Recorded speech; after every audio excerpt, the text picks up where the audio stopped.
Hey folks, hope it's going well for you. This is a brief tutorial video, well, hopefully brief tutorial video about just how I use OBS, which is a kind of recording and streaming software to live stream my music on Facebook Live. I think you could also apply these methods to other streaming platforms such as YouTube Live, maybe Instagram Live, not sure about that one, but anyway, I just wanted to make something quick and easy for musicians, especially who are trying to share their music with the internet, but don't want the video to look like garbage, and they don't want certainly don't want the audio to sound like garbage. If you have comments or suggestions on how to improve this, please let me know. This is pretty straightforward. All right, the first thing that you need, really, in my opinion, is a USB audio interface. This is just an example of one kind of interface. There are many different brands, makes and models, things like that. This one's made by Behringer. I think I got it for like $100. I'm sure that they make them cheaper than that. Do a little shopping and see. But the point is that you can use this to plug your instruments into your computer. It has a USB output right here.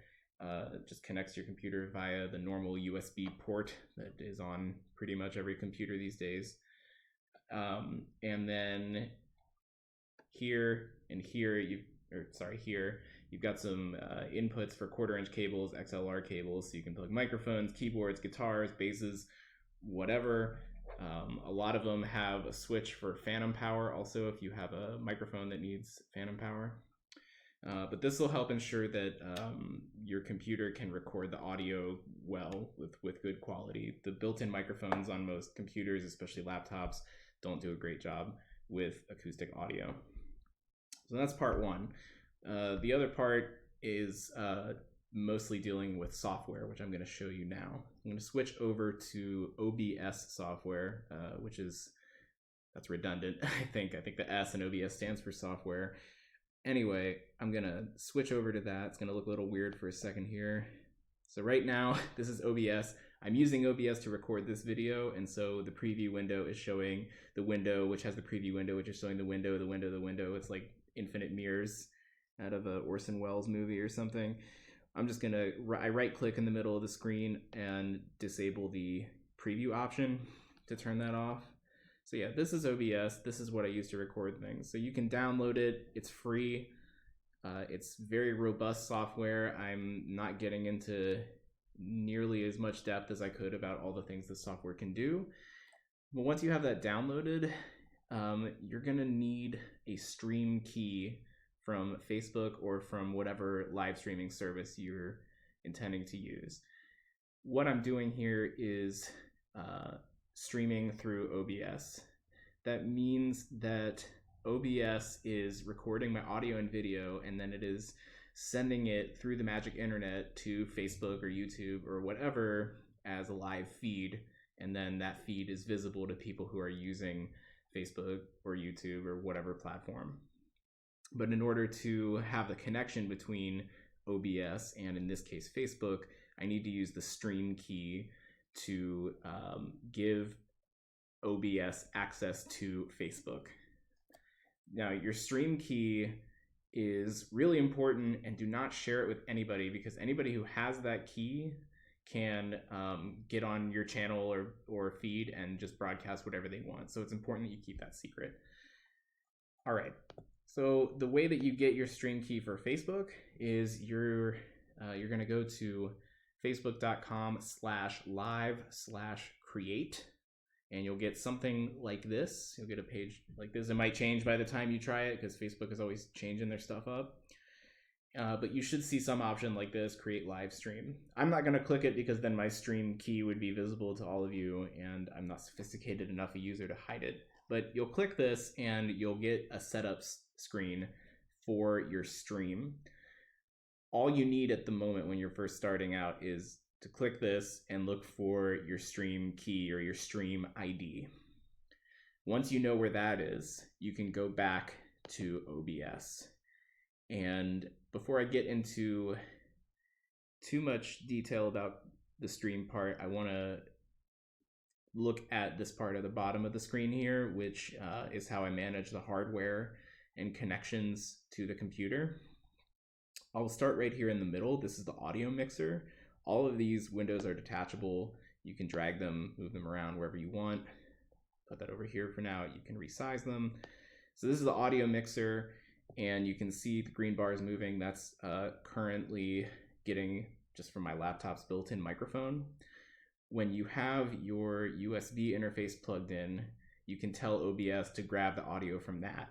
The way that you do that is under whatever audio device here you want, you click this little circle, or I think in some versions it's a gear wheel. You go to properties, and it'll ask you which device you want. So right now I only have one option, but when your USB device is plugged in, you'll be able to select that as an option as well. Most of the USB interfaces should work just by having you plug them in. Some may need you to download a driver so that your computer knows how to play with it. But it should pop up there once you have it set up. So you're going to pick that. The other thing is you need to decide on your video source. You can add video sources here by clicking the plus button, and it gives you a lot of options for types of input. So there's audio input capture, audio output capture. If you want to just show people literally just what's on your computer screen, you do display capture. And if you want to get something off a webcam, whether it's your built-in webcam or an external one, you click video capture device.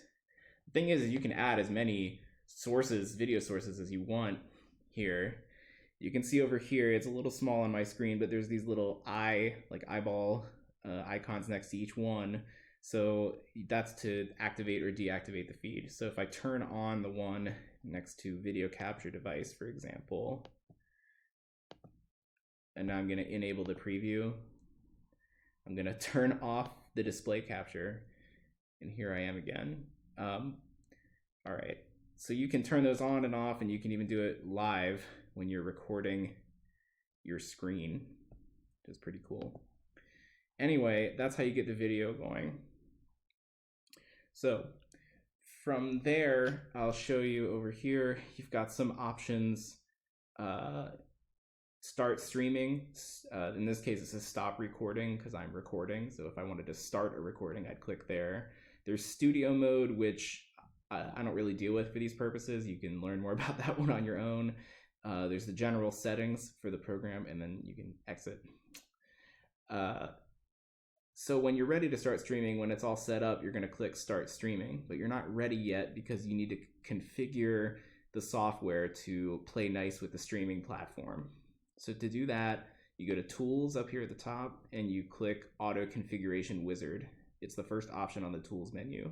Right now, you can't see it on mine because I'm recording, so I can't configure the software while I'm using it. But if I were not recording, that would not be grayed out. You'd be able to click it.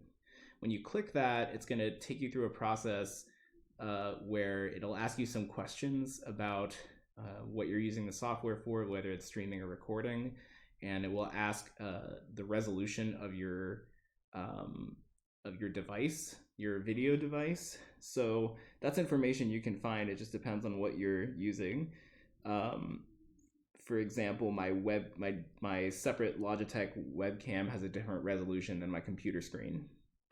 So that's information that you can look up. You select that as your base resolution, which is the resolution that you're recording in.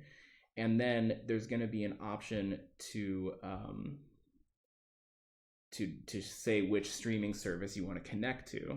That's where your Facebook Stream ID is going to be necessary, because in my case, Facebook Live is one of the options on the drop-down menu. You just click that and then copy and paste the stream ID into the box. From there, it's pretty straightforward. Let me bring myself back here. Hold on.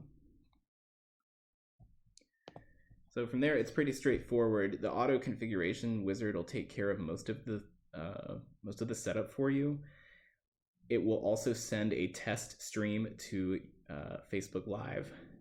So you just go back to the setup page for your stream, which you get to via the button I showed earlier. And on that screen in the lower right corner will be a little preview window.